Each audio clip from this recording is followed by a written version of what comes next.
Assalomu alaykum azizlar. Sizlar bilan Kia tomonidan ishlab chiqarilgan PB5 avtomobilini ko'rib chiqamiz. Avtomobil to'liq elektrlashtirilgan elektromobil. 5 o'rindiqligi va 2 o'rindiq orqasi furgonli variantlari ham bor. 5 o'rindiqning ham orqa qismi, demak, o'sha yuk qo'yishlar uchun ishlatsa bo'ladi. Mashina o'zgacha bir ideyada, yangi bir dizaynda ishlab chiqarilgan. Dizaynni butkul o'zgacha detallarga bo'lib tashlashgan. Hatto old qismidan boshlaydigan bo'lsak, oldi kapot ham endi temir emas, plastmassa bilan chiqarishgan. Demak, oldi 360 kamera, Kia yangi logotipi, zaryadlash. Mashina bir zaryad bilan 500 km atrofida yurar ekan, chunki men 50% zaryad bilan kecha kelganimda, demak 250 km ko'rsatdi va borish masofangizni unga qarab zaryad qancha qolishini hammasini ko'rsatib turar ekan. Demak, old quvvatlash old qismiga joylashtirilgan. Chiroqlari ajoyib uslubda ishlab chiqarilgan.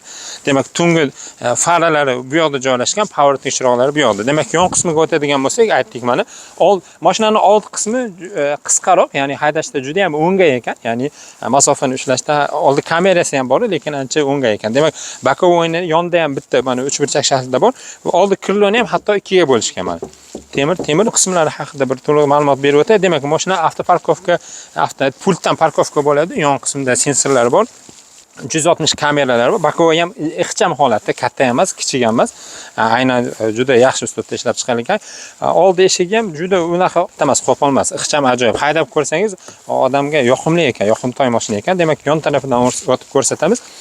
Ichki qismi o'zgacha bir dizayn, o'zgachalik. Oldingi mashinalardan hamma yo'q bilan farq qiladi. Mana oddiy eshikni ko'rsak, qancha qarang, narsa soladigan joylar bor. Ruchkasiga ahamiyat beramiz. Eshikning ruchkasini bu yoqdan tortib, demak, tirsak bilan suriladi ekan. Yon bokovoylarni boshqarish, yon taraflarida mana suv qo'yadigan, kofe qo'yadigan yana bir g'aladoncha, ostki qismida ham g'aladoncha va bu yog'i ham ajoyib bir o'zgacha dizayn. Mana ko'rishimiz mumkin. Hatto oldingi egasi betga oyoq qo'yib bemalol chiqsa bo'ladi, bu yoqni ushlab oyoq qo'yib bemalol chiqaverasiz va qattiqani skochdan yopishtirib qo'ygan. Kia logotipi mana rulni signal burish qismiga o'rnatilgan.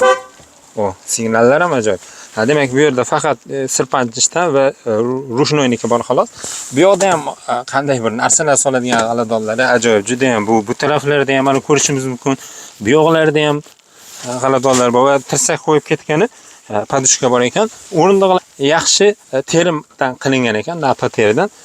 Xo'p, multirol palasi o'qiydi, avtokruz kontrol va telefon boshqaruvlari. Demak, mashinani yoqib o'chirish bu yoqdan, skoroustni bu yoqdan almashtirar ekansiz.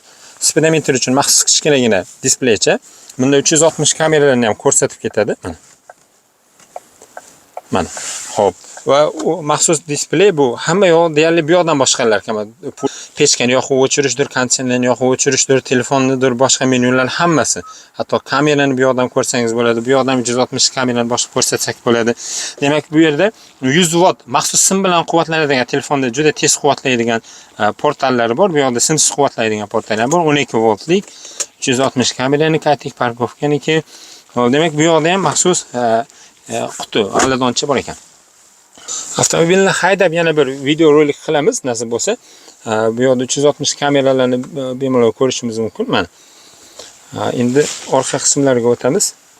Orqa qismiga o'tishidan oldin mashina 2025-yil 10-oyda ishlab chiqarilgan ekan, 3600 km yurgan. Orqasi demak furgon dedik. Yuk hajmini aniq bilmadim, eslolmadim. Lekin yoshi katta kishilar ham bitta oyoq qo'yib bemalol qiynalmasdan chiqishlari mumkin. Oldingi egasi maxsus qattiq machalkadan yopishtirib qo'ygan ekan. Demak, orqa qismlarini ham ko'rsatib o'tay. Orqa tarafidan yengil udar bor edi. Biz oldik shu ta'mirlamani joni sog' bo'lsa, ustalarimiz chiroyli qilib bitirishdi. Mana hozir sotuvga tayyorlaymiz. Shu bitta ikkita kamerasi plastmassasiga kelsa, demak, tayyor mashinamiz. Endi sizlarga bir yangilikni bo'lishib bir video qilib qo'yay dedim. Umumiy holati shu, bitta zaryad bilan demak 500 km atrofida yurar ekan. Yuk yuklaysa demak undan ozroq bo'lishi mumkin. Yangilik, ajoyib ideya, yangilikni bir sizlar bilan ulashay dedim. Sog' bo'lasizlar, salomat bo'lasizlar.